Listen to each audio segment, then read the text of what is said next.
ॿिए कंहिंखे बि करणु जाइज़ न आहे। हर शरीयत जे अंदरि हर नबी जे उम्मत जे अंदरि इहो ई हुकुम हुयो, इबादत वारो सजदो हिकिड़े अल्लाह खे कयो। कंहिंखे कयो? सजदो हिकिड़े अल्लाह खे कयो। बाक़ी आहे ताज़ीमी सजदो, ताज़ीमी सलाम करणु, पोइ निवड़ी करे मिलणु, झुकणु, रुकू करणु।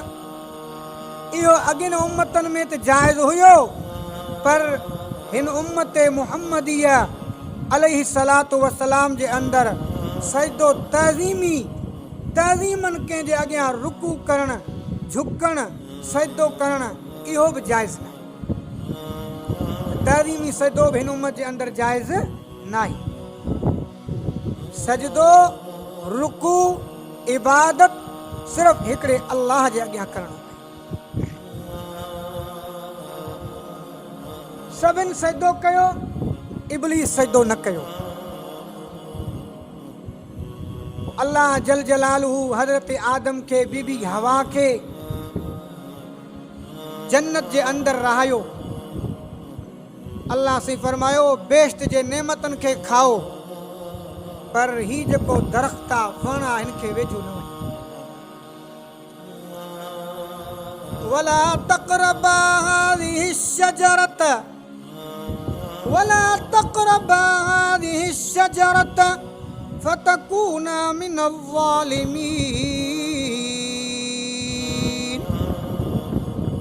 ऐं आदम ऐं बीबी हवा जन्नत जे अंदरि रहो, मूं अल्लाह जे नेमतनि खे वापरायो, मूं अल्लाह जे नेमतनि खे इस्तेमालु कयो, पर हिन वण जे वेझो न वञो।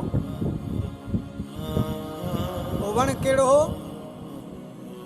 बाद हज़रात चवनि था कणक जो वण, यानी कणक।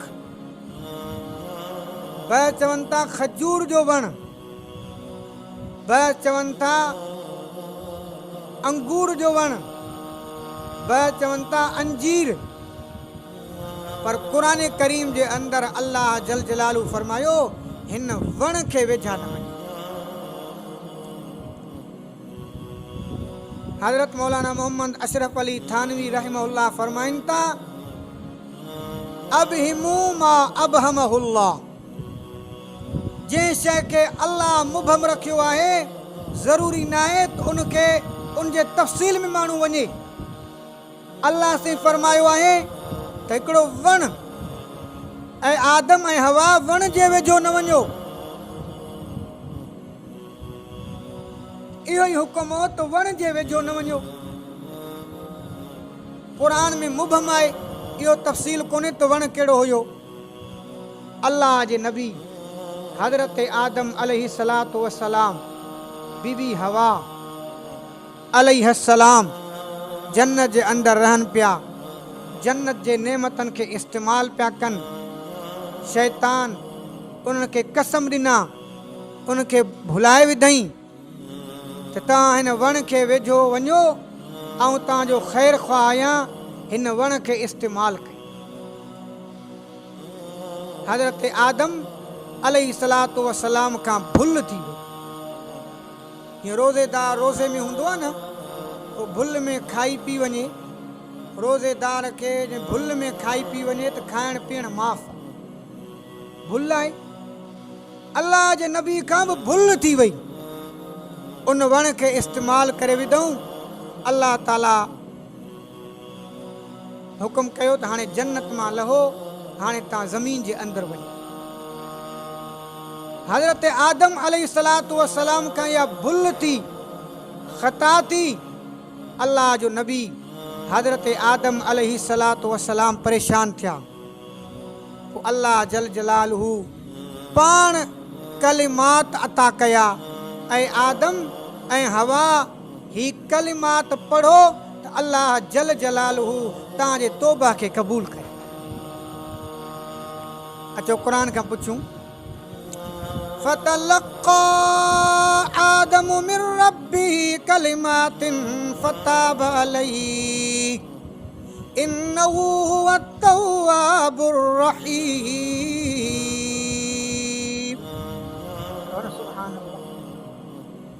अल्लाह जे नबी अल्लाह के पुकारियो, अल्लाह पाण कलिमात अता करे। हद आदम सिखारियो तो कंहिंखे पुकारियो? अल्लाह के। फतलक्का आदम मिर रब्बी कलिमातिन फताब अलैहि इन्नहु अत-तव्वाबुर रहीम। अल्लाह ताला पाण कलिमात अता कया। फताब अलैहि, पोइ अल्लाह हज़रत आदम जे तौबह खे क़बूल कयो। कहिड़ा कलिमात आहिनि? सूरत आराफ जे अंदरि अल्लाह उनखे बयानु फरमायो। काला रब्बना ज़लमना अनफुसना व इल्लम तग़फिर लना व तरहमना लनकूनन्न मिनल ख़ासिरीन। हज़रत आदम, बीबी हवा बई दुआ था घुरनि, रब्बना ज़लमना अनफुसना, रब असां पंहिंजे पाण ते ज़ुल्म कयो आहे। इल्लम तग़फिर लना व तरहमना, अल्लाह तूं माफ़ न कंदे, तूं रहम न कंदे, असां खसारे वारनि मां थी पवंदासीं। अल्लाह खे पुकारियो, अल्लाह खे सॾु कयूं, अल्लाह उनजे दुआ खे क़बूल कयो।